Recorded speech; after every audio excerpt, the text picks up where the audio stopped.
Hello students, I am your Hindi teacher. My name is Suman.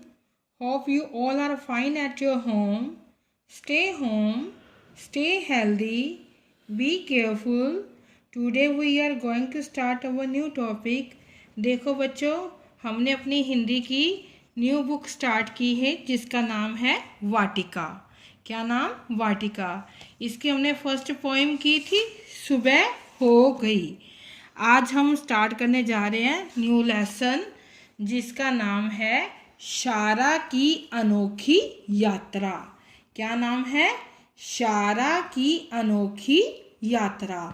ये कहानी एक हंस और मेंढक की है।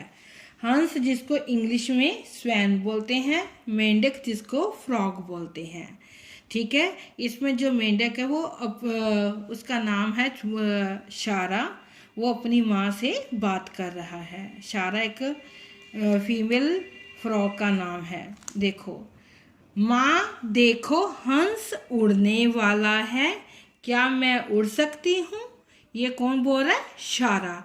शारा अपनी माँ से बोलती है कि माँ, जो हंस है ये उड़ भी सकता है और तैर भी सकता है, क्या मैं उड़ सकती हूँ? तो शारा की माँ उसे क्या जवाब देती है? नहीं शारा, हम मेंढक हैं, मेंढक उड़ नहीं सकते। उसकी माँ उसको जवाब देती है कि शारा, हम मेंढक हैं, मेंढक उड़ नहीं सकते, पर तुम लंबी कूद लगा सकती हो। लंबी कूद का मतलब लॉन्ग जंप। लंबी कूद का क्या मतलब होता है? Long jump. कहते हैं मेंढक जो होते हैं वो उड़ नहीं सकते लेकिन वो लंबी जंप लगा सकते हैं। इधर आओ, मैं तुम्हें लंबी कूद लगाना सिखाऊं। अब उसकी माँ जो है शारा की, उसको लॉन्ग जंप लगाना सिखाने लगी है। इस तरह उचक कर जमीन से पत्ते तक लंबी छलांग लगाओ। उचक कर मतलब उड़कर। कहते कि इशारा की माँ कहती कि अब जमीन से उड़कर पत्ते तक लंबी छलांग लगाओ।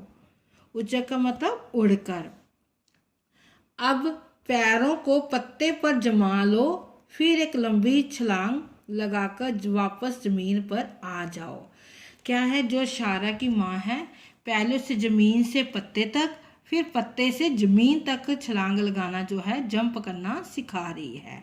कि पहले ये कैसे लॉन्ग जंप करते हैं, अपने पैरों को जमीन में या पत्ते पर जमा लेते हैं, फिर लंबी जो लॉन्ग जंप है वो लगाते हैं। अरे ऐसे, अरे मैं तो कूद सकती हूँ। तो जो शारा है वो कूदना सीख जाती है। पहले वो पत्ते पर, फिर ज़मीन पर वो लॉन्ग जंप कर देती है। मैंने कूदना सीख लिया। माँ माँ माँ कहाँ चली गई? देखो, इस पेज में हमने क्या किया कि जो शारा है वो अपनी माँ से कहती है कि हंस उड़ सकता है, क्या मैं उड़ सकती हूँ? तो शारा की माँ उसको कहती है कि बेटा, हम मेंढक हैं, मेंढक उड़ नहीं सकते, लंबी कूद लगा सकते हैं, यानी कि लॉन्ग जंप लगा सकते हैं। आज शारा की माँ उसे लॉन्ग जंप लगाना सिखाती है। पहले ज़मीन पर पैर जमाकर पत्ते तक, फिर पत्ते पर पैर जमाकर ज़मीन तक वो लॉन्ग जंप लगाती है। ऐसे उसे जो है जंप करना आ जाता है। जब वो वापस ज़मीन पर आती है तो देखती है कि माँ माँ तुम कहाँ चली गई? केकड़े भाई, क्या आपने मेरी माँ को देखा है? अब जो शारा है वो पत्ते पर बैठकर जब वापस देखती है तो उसको अपनी माँ दिखाई नहीं देती। तो वो नदी के किनारे जो है केकड़ा बैठा होता है, उसको पूछती है कि क्या तुमने मेरी माँ को देखा है? नहीं, पर तुम चाहे तो मेरे साथ थोड़ी देर खेल सकती हो। तो केकड़ा भाई उसको क्या बोलता है कि मैंने तेरी माँ को नहीं देखा, अगर तुम चाहो तो मेरे साथ खेल सकती हो। तो शारा उसको कहती है, नहीं केकड़े भाई, मुझे अपनी माँ के पास जाना है। ठीक है, तो उसको नदी के किनारे कौन मिलता है? केकड़ा भाई। केकड़ा भाई से वे शारा क्या पूछती है कि क्या तुमने मेरी माँ को देखा है?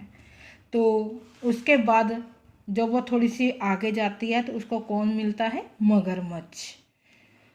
क्या तुम्हारा नाम क्षमा करे दादू, क्या आपने मेरी माँ को देखा है? शारा दादू किसको बोल रही है? मगरमच्छ को। तो शारा ने मगरमच्छ से पूछा, क्या आपने मेरी माँ को देखा है? तो मगरमच्छ ने जवाब दिया, क्या तुम्हारा नाम शारा है? हाँ हाँ, मैं ही शारा हूँ।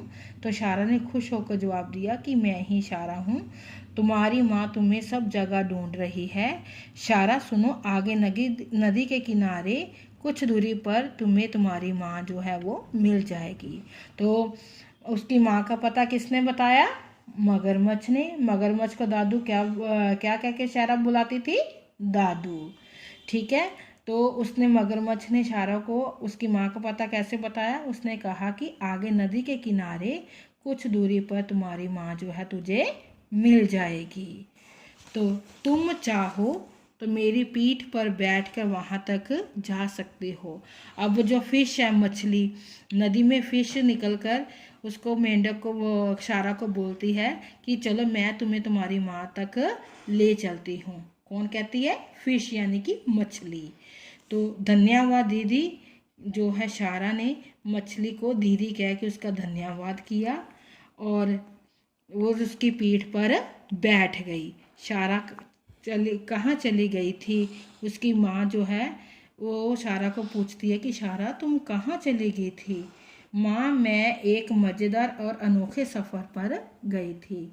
शारा ने अपनी माँ को जवाब दिया कि आज मैं बहुत ही मज़ेदार और अलग से नए सफ़र पर घूम के आई हूँ और मुझे बहुत ही मज़ा आया। अनोखे का मतलब अलग सफ़र सा, अलग सा, मज़ेदार यानी कि बहुत ही मज़े आने वाला। माँ, मैं क्या कल फिर से वहाँ जा सकती हूँ आसपास रंगीन दुनिया देखने के लिए? शारा अपनी माँ को पूछती है कि मेरे को आज बहुत मज़ा आया, क्या मैं कल फिर यहाँ पर ऐसे घूमने जा सकती हूँ?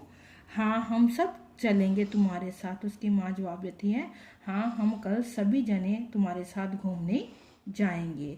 इस कहानी में कौन कौन थे? सबसे पहले हंस आया, फिर शारा, शारा की माँ, उसके बाद केकड़ा भाई, केकड़े भाई के बाद मगरमच्छ, मगरमच्छ के बाद मछली। इस तरह इन सभी ने मिलकर जो है शारा की सहायता की। सभी बच्चों को कहानी पसंद आई? चलो इस कहानी पर हम थोड़ा सा काम आगे करते हैं। सभी बच्चों ने कल घर से ये शब्द अर्थ जो है वो लर्न करके आने हैं। क्या करने हैं? ये शब्द अर्थ जो है लर्न करने हैं और साथ में ये थोड़े सा जो काम जो है वो आपने कंप्लीट करना है। मेंढक के बच्चे का क्या नाम था? शारा। मेंढक लंबी छलांग कैसे लगाते हैं? पैरों को जमाकर। किसने शारा को अपनी पीठ पर बैठाने की बात की? किसने बात की? शारा बैठाने की बात किसने की थी? दीदी ने। किसने की थी? दीदी ने, यानी कि मछली ने। हाँ जी। कौन उड़ सकता है? हंस। शारा किससे बात कर रही थी? माँ से। ये मैचिंग आप लोगों ने करनी है। माँ शारा को क्या सिखा रही थी? माँ शारा को कूदना सिखा रही थी। शारा घबराई हुई किसे ढूंढ रही थी? शारा घबराई हुई अपनी माँ को ढूंढ रही थी। शारा कैसे सफ़र पर गई थी? शारा मज़ेदार और अनोखे सफ़र पर गई थी। यह डिक्टेशन वर्ड्स आपने सेम लिखने हैं। ठीक है, ये दोनों पेज आप बच्चों ने लिखकर कंप्लीट करने हैं बुक के और शब्दार्थ को लर्न करना है। Thanks and have a nice day.